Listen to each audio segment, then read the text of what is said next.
Dipicu belum membayar SPP selama 3 bulan, seorang murid kelas 4 SD di Medan, Sumatera Utara dihukum guru belajar di lantai. Hukuman ini pun menuai protes dan kecewa orang tua murid pada pihak sekolah. Gini loh Bu, dia disorain dari tadi di luar saya datang. Bu, ambil rapot Mesa duduk di bawah, dia nangis loh Bu. Dia nangis, mau pergi sekolah dia nangis, Mama Mesa malu. Hati Kamelia hancur melihat anaknya dihukum guru belajar di lantai kelas karena alasan menunggak uang sekolah SPP selama 3 bulan. Iya Bu, duduknya di semen kayak pengemis. Di situ saya nangis, ya Allah, anakku kayak gini. Mediasi pun dilakukan pihak sekolah. Namun Kamelia tetap memilih memindahkan sekolah agar anaknya tidak trauma. Ia pun kecewa karena tidak ada permintaan maaf dari guru yang menghukum anaknya. Sama sekali belum ada minta maaf dari kejadian saya pingsan di sini juga itu nggak ada untuk minta maaf. Sedikit aja kasihan sama anak saya itu juga nggak ada sampai detik ini.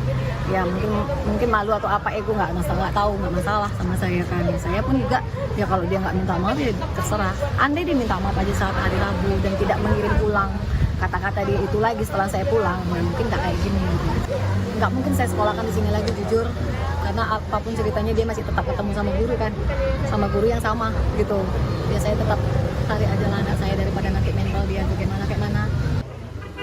Saat dikonfirmasi oleh yayasan sekolah, ternyata larangan siswa belajar di kelas karena menunggak SPP dan tidak mengambil rapor itu tidak ada. Sanksi ini ternyata adalah inisiatif guru tanpa sepengetahuan kepala sekolah.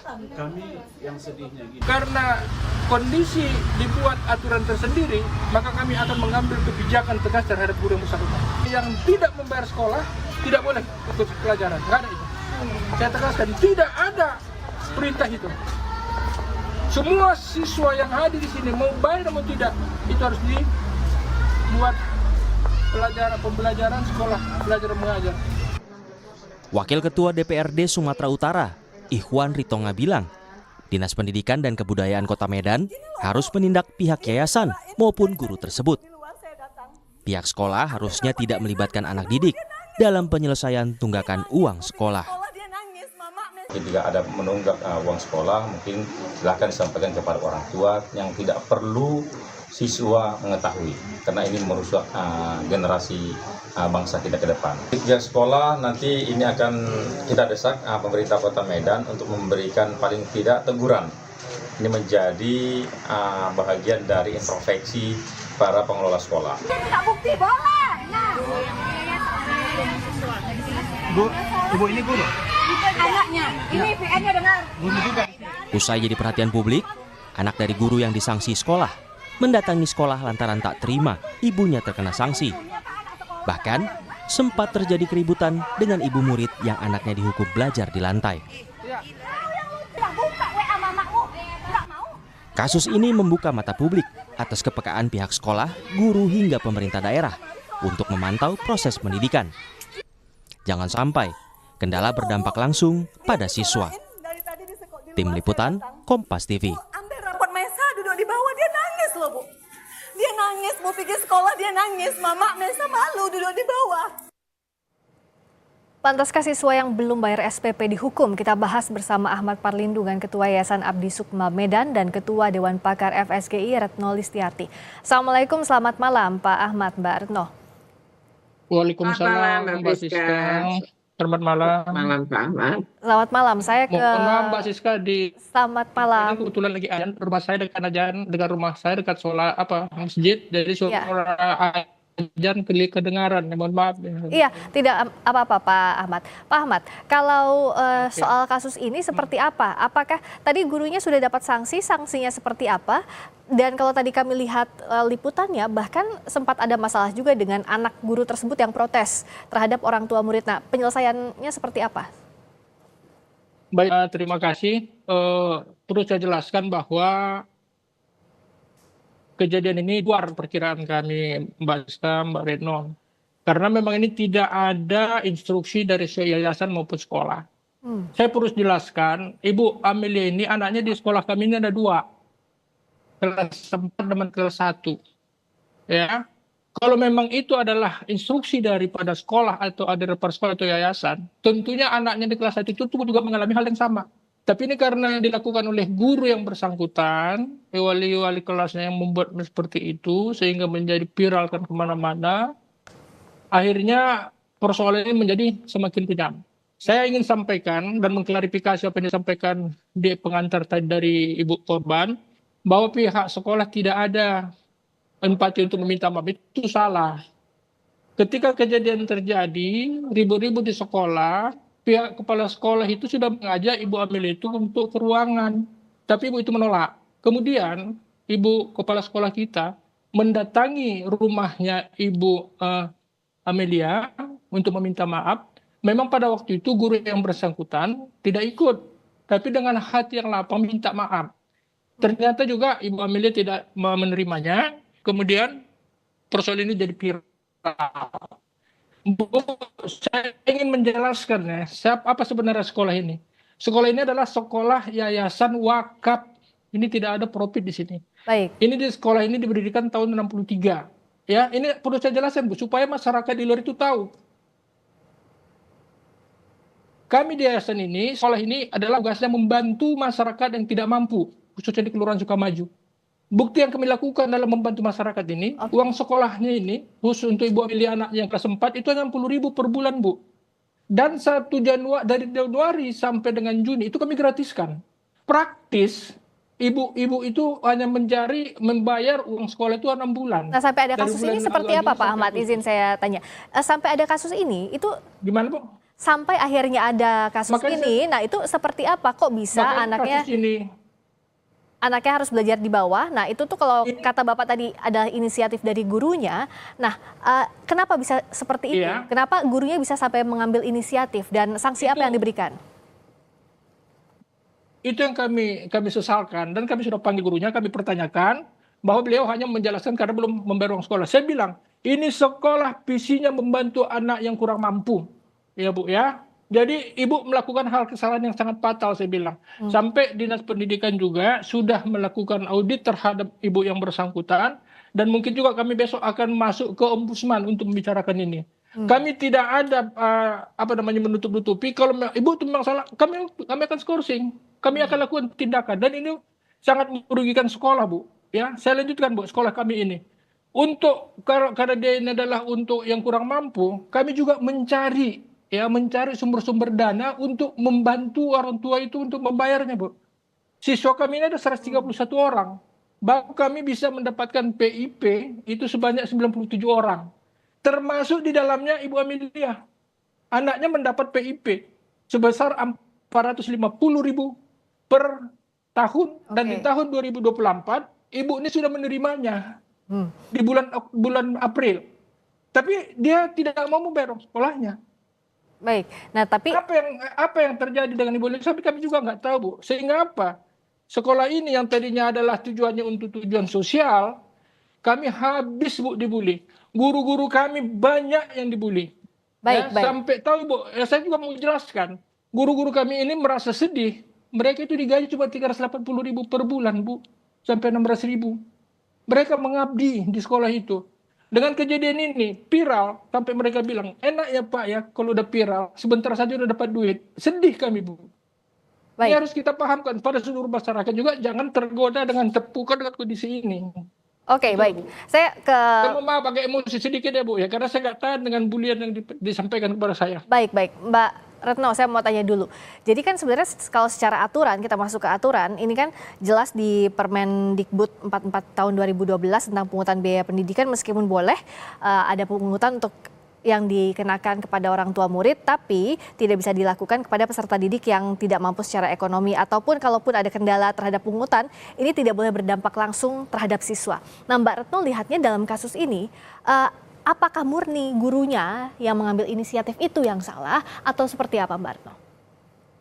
Iya, pertama tentu sekolah swasta itu kan bergantung memang bayaran pada SPP ya. Mhm. Tapi ketika dalam kasus ini sebenarnya bukan kasus pertama, banyak sekali sekolah swasta memang memperlakukan murid-murid kemudian yang nunggak itu dengan berbagai cara. Kalau ini tadi duduk di lantai ya, selama Ya, pembelajaran.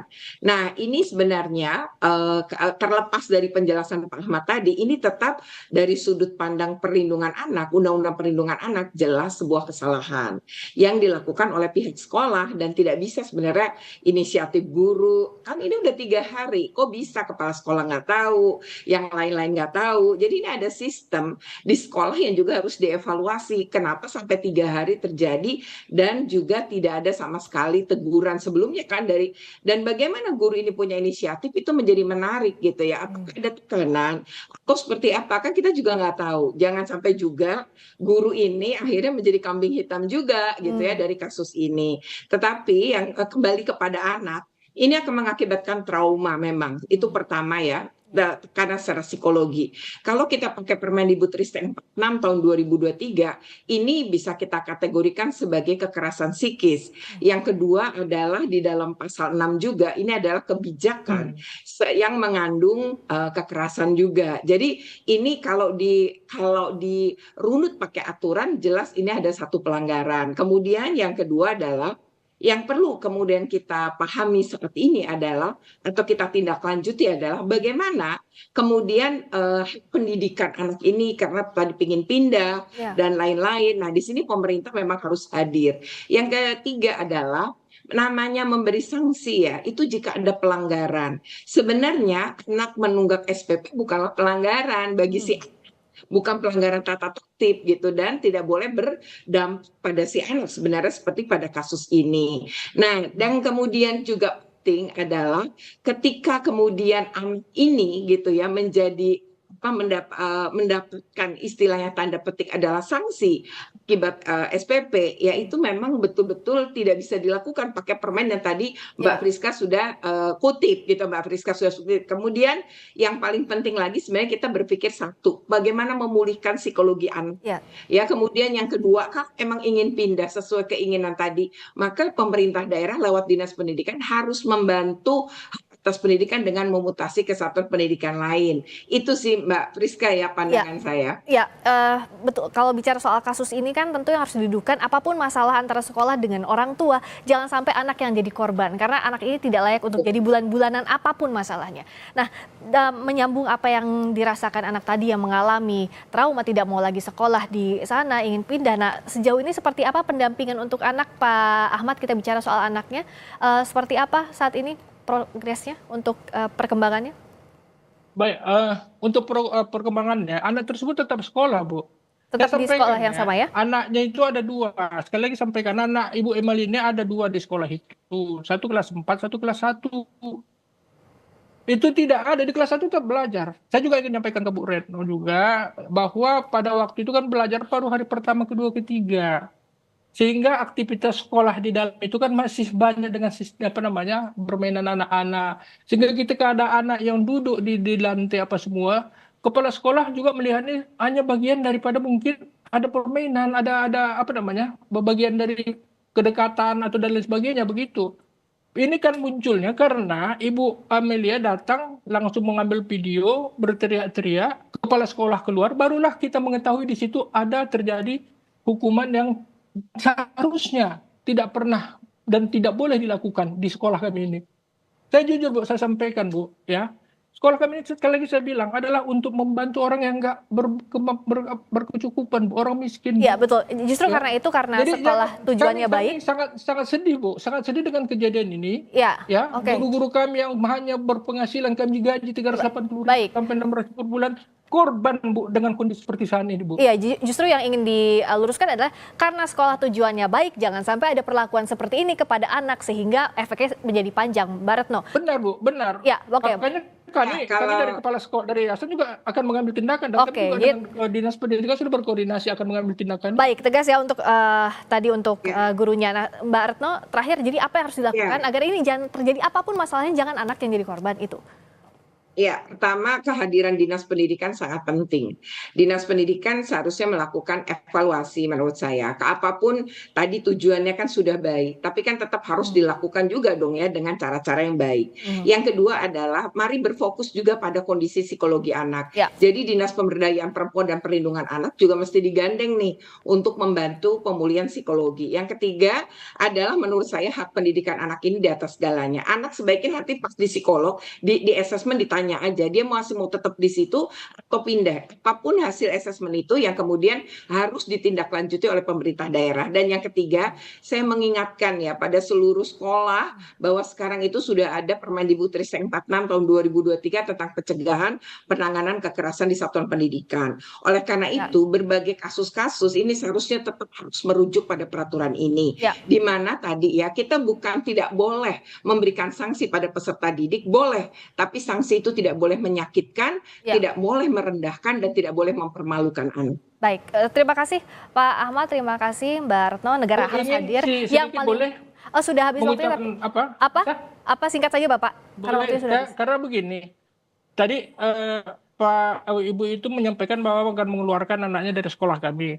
Karena ada bantuan yang diberikan oleh Pak Iwan Ritonga kepada sekolah sebesar 2.800.000 itu nanti kalau memang itu akan dikembalikan kembali kepada Pak Iwan Ritonga. Baik, ya, baik, bukan kepada Ibu terima Amelianya ya. Oke, baik. Tapi ini fokusnya dalam diskusi ini, baik Pak Ahmad ditangkap yang tadi, tapi fokusnya adalah bagaimana nanti pemulihan psikologis anak dan hak pendidikan anaknya jangan sampai hilang itu ya. Dan negara harus hadir dalam hal itu. Terima kasih Mbak Retno, terima kasih juga Pak Ahmad.